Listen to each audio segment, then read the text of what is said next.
Shalom saudara sekalian, kita bersyukur hari ini Tuhan memimpin kita berkumpul di dalam rumahnya untuk beribadah kepada Tuhan.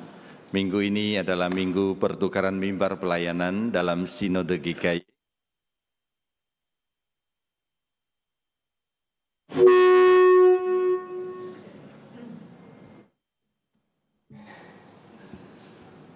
Minggu ini adalah minggu pertukaran mimbar Sinode GKY. Saya mewakili GKY tempat saya melayani, yaitu GKY Puri Indah, menyampaikan salam kepada saudara sekalian.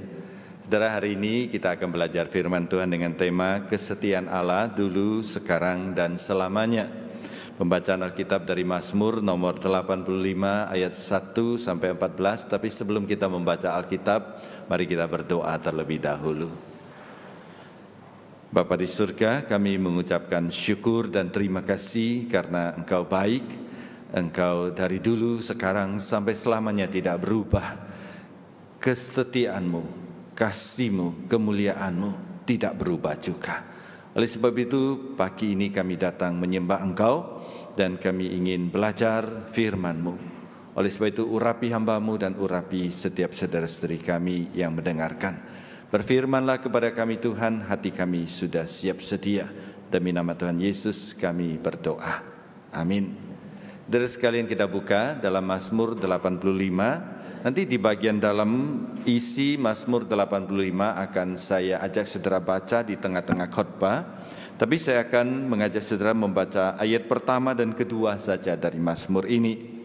Mazmur nomor 85 ayat pertama dan kedua dalam bahasa Indonesia. Ayat pertama, untuk pemimpin biduan, Mazmur Bani Korah. Engkau telah berkenan kepada tanah-Mu, ya Tuhan, telah memulihkan keadaan Yakub. Engkau telah berkenan kepada tanah-Mu, ya Tuhan, telah memulihkan keadaan Yakub. Sampai di sini kita membaca Alkitab. Saudara sekalian, dulu saya mengajar di Seminari Alkitab Asia Tenggara Malang. Pada waktu itu saya ingat ada seorang mahasiswa dari Tiongkok bersaksi seperti ini. Dia mulai kesaksian dengan menunjukkan perutnya. Di perutnya ternyata ada bekas luka jahitan yang sangat besar. Lalu dia berkata, inilah bukti anugerah dan kesetiaan Allah kepada hidup saya. Dulu katanya, saya adalah seorang yang jahat.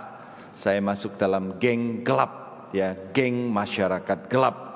Kemudian mereka melakukan banyak kejahatan. Satu hari mereka berkelahi dan dia ditusuk di perutnya, tempat yang dia tunjukkan tadi itu. Lalu mengeluarkan banyak sekali darah dan dia pingsan.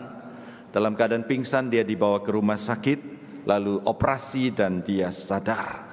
Setelah dia sadar, ada orang ke rumah sakit mengabarkan Injil kepada dia, dan dia di sana dijamah oleh kuasa Roh Kudus. Akhirnya dia percaya Tuhan Yesus dan dia bertobat. Nah saudara sekalian, dia berkata, pada masa seperti itu Tuhan izinkan dia ditikam, dan Tuhan izinkan dia hampir mengalami kematian karena Tuhan sayang kepada dia. Itu cerita kehidupannya dahulu. Lalu saat itu dia berkata, kehidupan saya sekarang waktu itu dia sedang dididik di Seminari Alkitab Asia Tenggara di saat Malang. Tuhan tidak berhenti mengejar saya. Tuhan tidak berhenti menyelamatkan saya. Tuhan lanjutkan dengan mengubah hidup saya. Dia terus membentuk saya, memperlengkapi saya di seminari ini. Kemudian saya akan dipakai oleh Tuhan. Lalu kelak setelah saya selesai, saya akan tetap hidup di dalam kesetiaan Tuhan. Saya akan melayani Tuhan, saya akan memuliakan nama Tuhan, dan saya akan menjadi berkat bagi sesama manusia. Saudara sekalian, kesaksian dari teman kita tadi, sahabat kita dari Tiongkok tadi, adalah refleksi dari pengalaman bangsa Israel dari Mazmur nomor 85. Saudara, Mazmur 85 secara struktur dapat dibagi menjadi 3 bagian. Yang pertama adalah sebuah deklarasi tentang pengampunan Allah di masa lampau, masa lalu. Kemudian yang kedua adalah sebuah doa masa kini, supaya Tuhan memulihkan kehidupannya kemudian mentransformasi mereka menjadi umat Tuhan. Yang ketiga, yaitu sebuah tekad ke depan, kami akan hidup bagi Tuhan, kami akan hidup di dalam kesetiaan Tuhan, sehingga hidup kami menjadi kesaksian yang baik, memuliakan nama Tuhan dan menjadi berkat bagi sesama. Saudara, itulah 3 bagian dari firman Tuhan hari ini. Mari kita pelajari satu persatu. Bagian pertama adalah deklarasi pengampunan Tuhan untuk pemimpin biduan, Mazmur Bani Korah. Engkau Tuhan telah berkenan kepada tanah-Mu, ya Tuhan, telah memulihkan keadaan Yakub. Engkau telah mengampuni kesalahan umat-Mu, telah menutupi segala dosa mereka. Selah. Engkau telah menyurutkan segala amarah-Mu, telah meredakan murka-Mu yang menyala-nyala. Saudara sekalian, dari bagian firman Tuhan ini ada 2 kata atau 2 istilah yang penting yang menjadi kata kunci. Yang pertama adalah kata berkenan. Yang kedua adalah kata mu, tanahmu dan umatmu. Israel adalah tanahmu, bangsa Israel adalah umatmu. Saudara sekalian, Mazmur ini ditulis oleh bangsa Israel setelah mereka kembali dari pembuangan ke negeri Babel. Kita tahu bangsa Israel sempat menjadi umat yang sangat diberkati oleh Tuhan. Namun ketika mereka hidup bahagia di dalam berkat Tuhan, mereka lupa kepada anugerah Tuhan. Mereka pergi menyembah berhala. Berhala mereka lebih banyak daripada bangsa-bangsa kafir. Karena itu Tuhan marah kepada mereka. Tuhan menghukum mereka. Salah satu hukuman yang berat bagi bangsa Israel pada waktu itu adalah mereka dibuang menjadi tawanan ke satu negeri yang disebut dengan negeri Babel. Tidak tanggung-tanggung, 70 tahun mereka dibuang. Kota Yerusalem dihancurkan, bait suci yang megah dibakar, istana raja yang megah juga dibakar oleh Raja Nebukadnezar dari Babel. Nah saudara sekalian, Allah marah kepada bangsa Israel karena Israel tidak setia, karena Israel menyembah berhala. Tapi kita bersyukur kepada Tuhan, meskipun Allah marah kepada dosa umatnya, Allah tidak selamanya marah. Allah kita adalah Allah yang penuh dengan pengampunan, Allah yang penuh dengan kasih karunia. Setelah Allah marah dan menghukum bangsa Israel, Allah mengingat kembali bangsa Israel. Allah mengampuni mereka. Karena itu di dalam Mazmur yang kita bacakan tadi, ayat pertama, kedua, dan ketiga, dan keempat, dia berkata, Allah kembali berkenan kepada tanahnya. Allah mengampuni umatnya. Saudara, apa arti kata berkenan? Kata berkenan artinya Allah tidak lagi marah kepada Israel. Allah mengampuni bangsa Israel. Allah melupakan, menutupi kesalahan bangsa Israel. Dan Allah berdamai kembali bangsa Israel. Contoh yang sederhana saudara sekalian dalam kehidupan sehari-hari adalah ketika seorang anak, dia berbuat salah dan membuat ibunya marah besar. Saudara, karena ibunya marah besar, maka hari itu ibunya tidak mau berbicara dengan anaknya.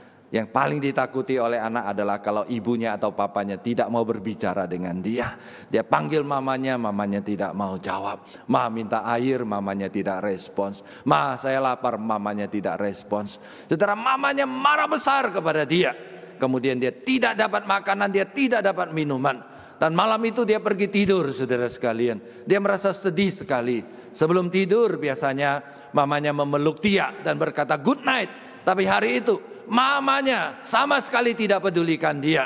Seperti itulah marahnya Allah kepada bangsa Israel ketika Israel menyembah berhala. Allah tidak peduli kepada bangsa Israel. Demikian juga mama tersebut, dia tidak mau peduli kepada anaknya. Akhirnya anaknya pergi mandi, cuci muka, gosok gigi sendiri dan masuk ke kamar. Di kamar dia menangis. Saudara, ketika dia menangis, maka dia mendengar pintu kamar dibuka. Lampu dinyalakan. Dia melihat ke pintu. Ternyata mamanya berdiri di sana. Mamanya melihat dia. Mamanya tersenyum lagi. Mamanya membuka tangan. Anak ini berlari memeluk dia. Saudara sekalian, itulah arti berkenan. Mamanya tersenyum lagi kepada dia. Mamanya memeluk dia. Saudara dan saya yang pernah jadi orang tua tahu, kalau kita hukum anak sebenarnya lebih sedih kita ya, lebih sakit hati kita. Jadi mama juga tidak tahan melihat anaknya menderita. Demikian juga Allah. Ketika Allah menghukum kita, Allah sebenarnya juga tidak tega. Tapi itu Allah lakukan di dalam konteks kesetiaan dan kebaikannya kepada kita, kasih kepada kita. Karena kalau kita tidak dihukum, maka kita selamanya akan tersesat. Saudara sekalian, oleh sebab itu ayat kedua berkata, Allah kembali berkenan kepada tanahnya. Allah kembali membuka langit-langit berkat. Allah kembali membuka tangan, memeluk bangsa Israel dan memberkati bangsa Israel. Itu yang pertama. Yang kedua, saudara sekalian, adalah kata tanahmu dan umatmu. Penekanan di sini adalah kata mu, menunjukkan satu kepemilikan bahwa tanah itu milik Tuhan, bahwa umat itu milik Tuhan. Jadi bangsa Israel, negeri Israel itu adalah milik Tuhan. Kepemilikan itu menunjukkan satu kasih, menunjukkan satu perhatian.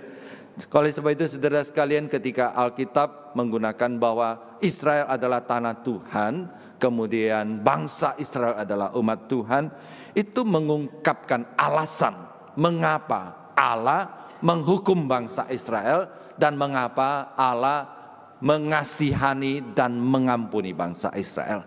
Alasannya adalah rasa kasih dari Allah, kesetiaan Allah. Karena itu adalah milik Allah. Allah bertanggung jawab atas miliknya. Allah mengasihi, melindungi, dan memberkati miliknya.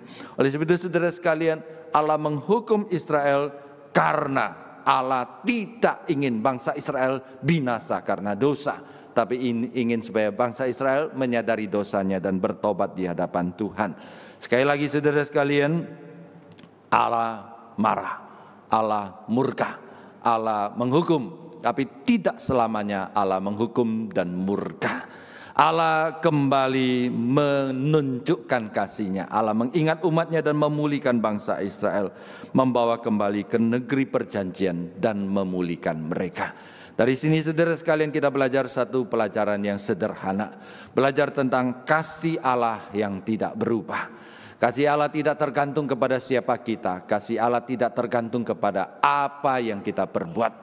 Waktu kita bersalah saudara sekalian, Allah menghukum kita, mendidik kita, mendisiplinkan kita dengan pukulan.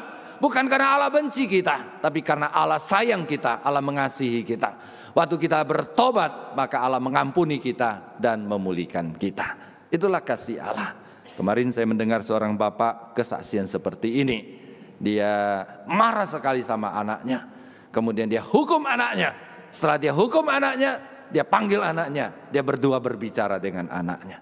Anakku, bagaimanapun juga kamu, aku adalah bapakmu. Kamu jahat, kamu nakal, kamu kurang ajar, aku tetap mengasihimu. Aku hukum kamu, itu karena aku mengasihimu. Kalau aku tidak hukum kamu, kamu artinya saya tidak sayang kepada kamu. Saudara sekalian, kemudian dia berkata, tapi meskipun kamu kurang ajar, kasihku kepadamu tidak berubah. Itu kasih seorang ayah di dalam dunia ini kepada anaknya. Betapa lebih besar lagi kasih Allah kepada kita, ya, dibuktikan dengan perlakuannya kepada bangsa Israel.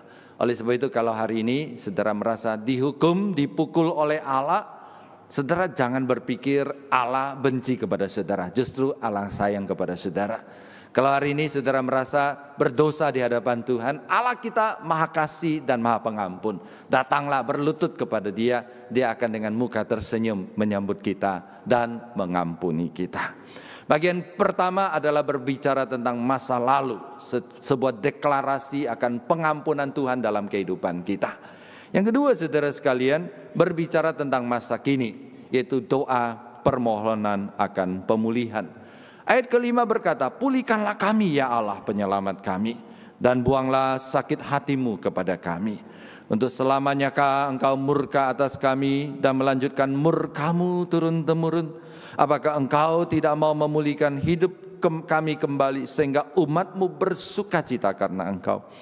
Perlihatkanlah kepada kami kasih setiamu, ya Tuhan, dan berikanlah kepada kami pertolongan-Mu. Nah saudara sekalian, sebagaimana dikatakan di atas, Mazmur ini ditulis setelah bangsa Israel keluar dari pembuangan. Jadi 70 tahun Yerusalem menjadi tempat yang terlantar. 70 tahun Yerusalem menjadi tempat yang hancur. Ketika bangsa Israel kembali ke Yerusalem, yang terjadi adalah puing-puing kota-kota yang terlantar. Karena itu saudara sekalian, doa dari bangsa Israel adalah, ya Tuhan, pulihkanlah kondisi negeri kami, pulihkanlah bangsa kami. Saat ini Tuhan, selamatkan kami, sertai kami. Oleh sebab itu saudara sekalian, melihat kondisi kota yang begitu tragis, melihat 70 tahun kota Yerusalem terlantar, apa yang dilakukan bangsa Israel? Bagian kedua dari Mazmur ini menceritakan, sekarang Tuhan, pulihkan kami. Tuhan, jangan lagi marah kepada kami. Tuhan, jangan lagi murka kepada kami. Tuhan, kasihanilah kami dan tolonglah kami. Tuhan, bangkitlah dan bantulah kami untuk bangkit. Tuhan, pulihkan kehidupan kami supaya kami bersemangat hidup kembali. Tuhan, pulihkan kerohanian kami supaya kami kembali menjadi bangsa yang memuliakan nama Tuhan dan menjadi berkat bagi sesama. Saudara sekalian, bangsa Israel sadar bahwa Allah tidak hanya mau menyelamatkan dan mengampuni mereka. Setelah Allah menyelamatkan dan mengampuni mereka, Allah belum selesai. Allah masih mau memproses mereka, menyertai mereka, berjalan bersama dengan mereka, memulihkan kehidupan mereka. Dan setelah mereka pulih, kelak mereka boleh menjadi bangsa yang memuliakan nama Tuhan. Jadi saudara sekalian, Allah ingin supaya bangsa Israel pulih kehidupannya dan mereka boleh menjadi saksi bagi Tuhan. Saudara sekalian, dari doa bangsa Israel di bagian kedua ini, kita juga belajar bahwa kita juga perlu mengalami pemulihan Allah di dalam kehidupan ini. Dari hari ini banyak orang Kristen sudah merasa puas kalau dosanya sudah diampuni. Puji Tuhan, dosaku zaman dahulu sudah diampuni. Maka dia tidak lagi menuntut pemulihan di dalam kehidupannya. Dia tidak lagi menuntut pertumbuhan di dalam kerohaniannya. Dia tidak lagi terlibat di dalam pelayanan. Sekali lagi saudara sekalian, ketika Allah menyelamatkan kita, Allah tidak puas. Allah tidak berhenti hanya menyelamatkan kita dari lumpur dosa. Setelah kita keluar dari lumpur dosa, masa kini Allah masih memproses kita, mentransformasi kita. Bahasa Alkitab hari ini memulihkan kita, supaya ketika kita dipulihkan Tuhan, kelak kita menjadi alat yang berharga di hadapan Tuhan untuk memuliakan namanya. Saudara, hari ini banyak orang tidak peduli kepada pertumbuhan kerohaniannya. Hari ini banyak orang Kristen tidak peduli kepada transformasi kehidupannya. Nah, kalau berbicara secara duniawi, banyak orang peduli dengan kondisi kesehatan mereka. Betul ya saudara sekalian, sekarang orang sudah mulai jaga makanan, ya, kasih minum manis-manis enggak, ya, kasih makan goreng-goreng enggak, ya, kecuali terpaksa saudara sekalian ya. Nah saudara, kita jaga makanan, kita olahraga, kita jaga pola hidup sehat. Makanya GKY Pluit punya gym saudara sekalian ya, supaya kita semua sehat-sehat, tubuh sehat, ya, perut tidak buncit saudara sekalian. Bagus saudara sekalian ya, perut tidak buncit, badan sehat semua. Kemarin seorang bapak cerita lagi kepada saya, setiap hari saya berdoa satu hal kepada Tuhan. Doanya sangat bagus. Tuhan, berikan kesehatan kepada saya. Tuhan, berikan kesehatan kepada saya. Amin, saya bilang amin. Tapi saya bertanya, kok cuma kesehatan fisik saja didoakan? Bapak tidak pernah berdoakan, Tuhan pulihkan hidup saya, Tuhan transformasi hidup saya, Tuhan bentuklah saya menjadi semakin serupa dengan Yesus Kristus. Saudara sekalian, zaman dulu Tuhan selamatkan kita. Sekarang kesetiaan Tuhan menyertai kita, mau membentuk kita supaya kita menjadi semakin serupa dengan Yesus Kristus. Tapi banyak orang Kristen cuma mau diselamatkan. Yang penting nama saya tercatat di surga dan nanti saya mati masuk surga. Cukup. Sekarang saya tidak peduli dengan kehidupan kerohanian saya. Baca Alkitab, tidak baca Alkitab. Kebaktian, tidak kebaktian. Berdoa, tidak berdoa. Itu tidak peduli. Hidup memuliakan Tuhan, tidak peduli. Saudara sekalian, saya percaya setiap hari berdoa untuk kesehatan kita, untuk bisnis kita. Itu bagus doanya, tidak salah. Tapi pernah tidak saudara sekalian, kita berdoa, Tuhan, pulihkan kerohanian saya. Berikan kebangunan rohani kepada saya, sehingga karakter hidup saya berubah. Saya menjaga kekudusan hidup, dan saya memiliki relasi yang baik dengan Allah. Banyak orang Kristen sudah lama menjadi orang Kristen, tidak menjadi semakin serupa dengan Kristus. Ada orang berkata demikian, saya ini orang emosional, tahu enggak?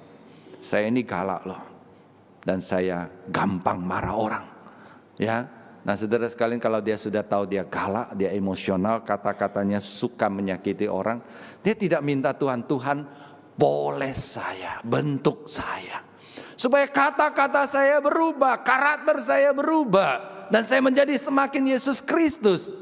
Bahkan lebih celaka lagi, semakin dia mengikut Tuhan, emosinya semakin tinggi. Dan semakin tidak memuliakan nama Tuhan. Ada orang karakternya malas, tidak bertanggung jawab. Tidak berubah-berubah saudara sekalian. Ada orang suka iri hati, suka menjelekkan sesama. Karakter saudara sekalian tidak berubah.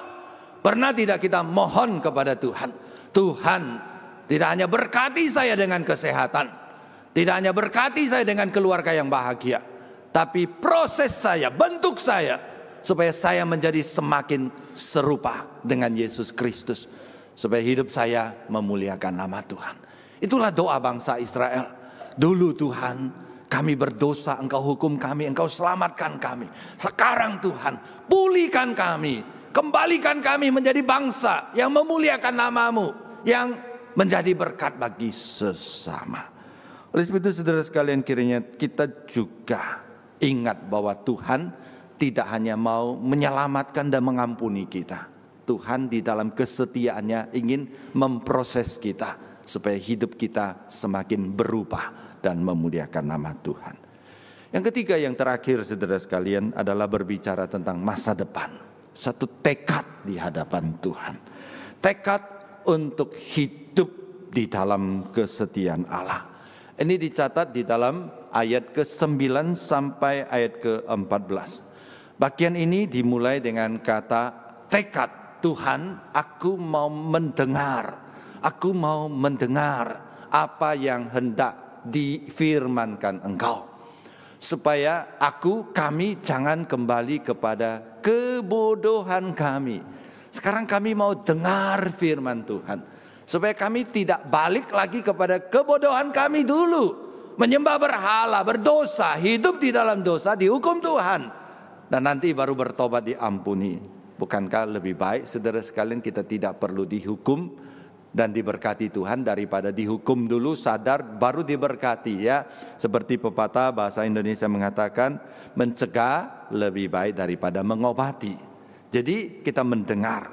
Yang menarik adalah kata mendengar di sini bukan sekedar dengar-dengar, bukan sekedar mendengarkan, tapi mendengarkan dengan hati. Saudara, mendengarkan dengan telinga dan mendengarkan dengan hati itu beda. Ya, mendengarkan dengan telinga, kata orang, ya masuk telinga kanan, keluar telinga kiri. Itu lebih baik saudara sekalian. Karena masuk telinga kanan, keluar telinga kiri masih lewat otak sedikit. Ya, ada sisa sedikit. Banyak orang masuk telinga kanan, keluar telinga kanan. Nah, enggak lewat sama sekali saudara sekalian. Ya, jadi mendengar di sini bukan mendengar-dengar seperti itu. tapi mendengar dengan hati, memahami firman Tuhan, kemudian mentaati firman Tuhan. Pemazmur sadar, bangsa Israel dihukum Allah karena mereka tidak mendengar dengan hati firman Tuhan. Mereka tidak mentaati firman Tuhan. Dan mereka berkata, Tuhan tolong kami, jangan ulangi lagi kebodohan nenek moyang kami. Kami ingin taat kepada firman-Mu, kami ingin hidup di dalam kesetiaan-Mu. Kemudian pemazmur dari ayat 9 sampai 14, dia menggambarkan kalau orang hidupnya sesuai dan taat dengan firman Tuhan, minimal ada 7 kondisi seperti ini. Ada damai di dalamnya, ada kehadiran kemuliaan Allah di dalamnya, ada kasih Allah di dalamnya, ada kesetiaan Tuhan di dalamnya, ada keadilan Allah yang ada di dalamnya, ada kebaikan Allah dan kelimpahan di dalam kehidupan. Kemudian ada penyertaan Allah. Saudara sekalian, bagian terakhir ayat 14 mengatakan, jejak Allah kelihatan di tanahnya bangsa Israel. Jejak Allah kelihatan. Artinya kalau jejak Allah kelihatan, Allah hadir, saudara sekalian. Ya, karena ada jejak maka ada Allah hadir di tengah-tengah mereka. Saudara sekalian, intinya adalah ke depan mereka akan terus bersandar kepada Tuhan, hidup di dalam kemuliaan Tuhan dan memuliakan nama Tuhan. Saudara, sebenarnya gambaran-gambaran seperti ini adalah gambaran bangsa Israel sebelum mereka dihukum oleh Tuhan. Saat itu mereka terlena di dalam kenyamanan kehidupan dan mereka melupakan Tuhan. Mereka menyembah berhala, mereka ditegur, nabi pergi negur mereka, nabi justru dibunuh, saudara sekalian. Jadi supaya mereka sadar, Allah mengambil kenyamanan hidup mereka. Mengambil kenyamanan hidup mereka supaya mereka sadar. Saudara, ini juga pelajaran penting bagi kita. Ada kalanya Allah ambil kenyamanan hidup kita, kebahagiaan kita, kesukaan kita, kesehatan kita. Bukan Allah benci kepada kita, tapi Allah ingin menarik perhatian kita karena kita sudah terlalu lama tidak mendengarkan Allah. Jadi saudara sekalian, Allah tarik kenyamanan bangsa Israel, buang mereka ke Babel. Bangsa Israel baru sadar kita butuh Tuhan. Lalu Allah ampuni dan mereka bertekad, Tuhan, ke depan kami tidak mau seperti nenek moyang kami yang bodoh, tidak mau lagi mengulangi kesalahan mereka. Saudara sekalian, kalau kita perhatikan kualifikasi seperti ini, damai, kehadiran kemuliaan Allah, kasih, kesetiaan, bukankah ini adalah gambaran surga, saudara sekalian? Ini gambaran surga. Ada Allah hadir di sana, ada damai, sukacita, kebahagiaan, berkat Tuhan yang ada di dalamnya. Oleh sebab itu saudara sekalian, kalau kita taat dan setia kepada Tuhan di dalam kehidupan pribadi kita, taat mendengar firman Tuhan, maka kita seperti menghadirkan surga di dalam kehidupan pribadi kita. Kalau keluarga kita taat mendengarkan firman Tuhan, melakukan kehendak Tuhan, maka kita menghadirkan surga di dalam keluarga kita. Kalau kita dalam gereja, dalam masyarakat, taat, dengar firman Tuhan, memahami firman Tuhan, menjalankan firman Tuhan, maka gereja kita itu ibarat surga yang turun ke bumi. Saudara sekalian, itulah isi dari Mazmur 85. Kalau kita lihat kembali saudara sekalian, sebagian besar apa yang ditulis oleh pemazmur dalam Mazmur 85 adalah harapan mereka ke masa depan. Jadi Mazmur ditulis di sini, mereka berharap ke depan. Tapi kita hidup di sini, kita melihat ke belakang. Saudara, kita hidup di zaman perjanjian baru. Kita sungguh bersyukur kepada Tuhan. Kenapa? Karena ternyata ketiga berkat itu, pengampunan Allah di masa lalu, pemulihan Allah di masa kini, kemudian janji hidup kekal bersama dengan Tuhan di surga, itu sudah Tuhan berikan kepada kita yang hidup di perjanjian baru melalui apa? Melalui Injil. Apa itu Injil? Injil itu adalah karya Yesus Kristus. Jadi Injil itu menggenapi ketiga berkat yang ditulis di dalam Mazmur 85 ini. Melalui Injil kita mendeklarasikan pengampunan Tuhan melalui karya Yesus Kristus di dalam hidup kita di masa lampau. Melalui Injil kita mendeklarasikan transformasi kehidupan kita menjadi semakin serupa dengan Kristus melalui karya Roh Kudus di dalam kehidupan kita masa kini. Jadi kita bersyukur kepada Tuhan. Bangsa Israel berseru kepada Tuhan, Tuhan pulihkan negeri kami, pulihkan hidup kami. Kita berseru dan Tuhan menjawab dengan mengirim Roh Kudus tinggal di dalam hati kita. Jadi hari ini kalau kita taat kepada pimpinan Roh Kudus, maka Roh Kudus akan setia mentransformasi kita, mengubah kita menjadi semakin hari semakin mirip Yesus Kristus. Dan di dalam Injil kita mendapat janji, jaminan hidup yang kekal bersama dengan Tuhan di surga dari masa depan sampai selama-lamanya. Oleh sebab itu saudara sekalian, Injil mengingatkan kita bahwa sebenarnya kita tidak lebih baik daripada bangsa Israel di zaman dulu. Namun dalam kesetiaan Allah, Allah mengampuni kita, Allah membentuk, memproses kita, dan Allah menyertai kita bersama sampai selama-lamanya. Oleh sebab itu hari ini ketika kita berpikir tentang Injil, berpikir tentang kesetiaan Allah, mari kita jalani kehidupan kita dengan mengandalkan kesetiaan Allah yang tidak berubah. Kita jalani kehidupan dengan bersyukur untuk keselamatan yang sudah Tuhan berikan kepada kita di masa lalu. Kita jalani kehidupan dengan berjuang supaya hidup kita semakin sepadan dengan panggilan Injil, semakin serupa dengan Yesus Kristus. Kita hidup dalam kesetiaan Tuhan. Yang ketiga, dengan berharap kepada hidup yang kekal, janji hidup yang kekal yang Tuhan berikan kepada kita. Bersyukur, berjuang, dan berharap untuk hidup yang akan datang. Itulah isi dari kesetiaan Tuhan yang tercakup di dalam Injil yang Yesus berikan kepada kita. Tuhan memberkati kita. Mari kita berdoa. Kiranya Allah memeteraikan firman-Mu melalui pekerjaan Roh Kudus di dalam hati setiap kami. Ajar kami untuk menjadi pelaksana firman-Mu, taat kepada kehendak Tuhan. Demi nama Tuhan Yesus kami berdoa. Amin.